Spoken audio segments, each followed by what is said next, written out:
जय माता दी। दोस्तों, मैं हूं आपका अपना एस्ट्रोलॉजर लव कुमार और आपका स्वागत है मेरे यूट्यूब चैनल पे। तो जैसा कि दोस्तों आप जानते हैं कि हमारी जो है माता रानी के नवरात्रों में एक श्रृंखला चल रही है माँ दुर्गा के नव रूपों के बारे में। तो आज जो है हम छठे नवरात्रे के बारे में बात कर रहे हैं। छठा रूप जो है माता का वह है कात्यायनी रूप। माता रानी के इस रूप में वह सिंह पर सवार हैं और उनकी 4 भुजाएँ हैं। 4 भुजाओं में से एक भुजा में उनके तलवार है जिससे वह दुष्टों का पापियों का नाश करती हैं। दूसरे हाथ में पुष्प है जिससे वह अपने भक्तों को प्रेम और स्नेह देती हैं और ज्ञान देती हैं। तीसरे हाथ जो है उनका वो अभय मुद्रा में है जिससे वह अपने भक्तों का भय दूर करती हैं। चौथे हाथ में जो है माता वर मुद्रा में है जो अपने बच्चों को वरदान देती हैं, अपने भक्तों को वरदान देती हैं और कुंवारी कन्याओं को अच्छा वर देती हैं। तो माता जो हैं वह ज्ञान, स्नेह, दुष्टों का संहार करती हैं। तो अब हम जानते हैं माता कात्यायनी जी की कथा के बारे में। ये जो कथा है पौराणिक है और इसके अंदर जो है माँ भगवती जी के पुराणों में मिलती है। पहले के ज़माने में कत नाम के एक ऋषि थे जो इनका गोत्र कत था, कत नाम था उनका। उनके यहाँ एक पुत्र था कात्या और फिर उनके यहाँ एक पुत्र हुए कात्यायन। तो जो कात्यायन थे उस गोत्र में पैदा हुए। कात्यायन जो थे वह माँ दुर्गा के बहुत बड़े भक्त थे। वह बचपन से ही माँ दुर्गा से बहुत प्रेम करते थे, उनकी भक्ति में, उनके यज्ञों में लीन रहते थे। फिर एक समय ऐसा आया कि उन्होंने बड़ी घोर तपस्या की। माँ कात्यायन जी ने बहुत घोर तपस्या की जिससे अपना कहते हैं माता रानी को उन्होंने प्रसन्न किया। और माता रानी ने जब उनको वरदान के लिए कहा तो उन्होंने कहा कि आप मेरे घर में पुत्री के रूप में जन्म लें। तो माता रानी इस पर बहुत प्रसन्न हुई और माता रानी ने उनको हाँ कर दिया कि मैं आपके घर पुत्री के रूप में जन्म लूँगी। फिर उनके घर में एक पुत्री का जन्म हुआ जिसका नाम रखा गया कात्यायनी। तभी माता रानी का नाम कात्यायनी पड़ा।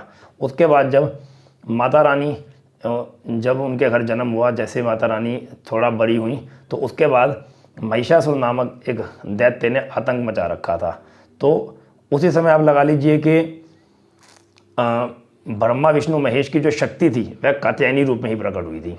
तो फिर उन्होंने महिषासुर का संहार किया और अपने भक्तों को प्रेम दिया, संसार को जो है इस दुख से निकाला, इस अत्याचार से निकाला। उसके बाद जो है माता रानी ने कात्यायन जी को बहुत ज्ञान दिया, स्नेह दिया और ज्ञान, अद्भुत ज्ञान, मतलब जिसे कह सकते हैं कि दिव्य ज्ञान दिया। तो इसलिए जो है माता रानी फिर उनके बाद जो है उनको ज्ञान देने के बाद अपने लोक की तरफ चली गई। तो इसलिए माता रानी का नाम कात्यायनी देवी था कि उनके पिता का नाम कात्यायन था। तो दोस्तों ये तो ही माता रानी की कथा। अब हम देखते हैं कि माता रानी जो है कौन से ग्रह से सीधे से संबंध रखती हैं।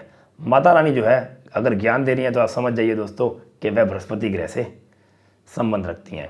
माता रानी को जो है आप लाल पुष्प, पीले पुष्प और शहद और अपना कहते हैं उनको अर्पित कीजिए, माता रानी प्रसन्न होंगी।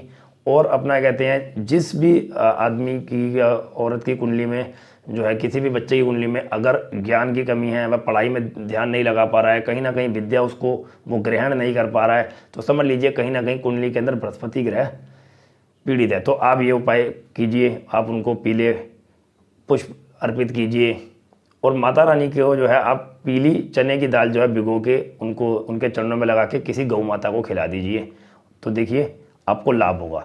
इस दिन आप जो है अपनी तर्जनी उंगली यानी पहली उंगली के अंदर सोने का बेजोड़ छल्ला भी धारण कर सकते हैं माता रानी के चरणों से लगा के।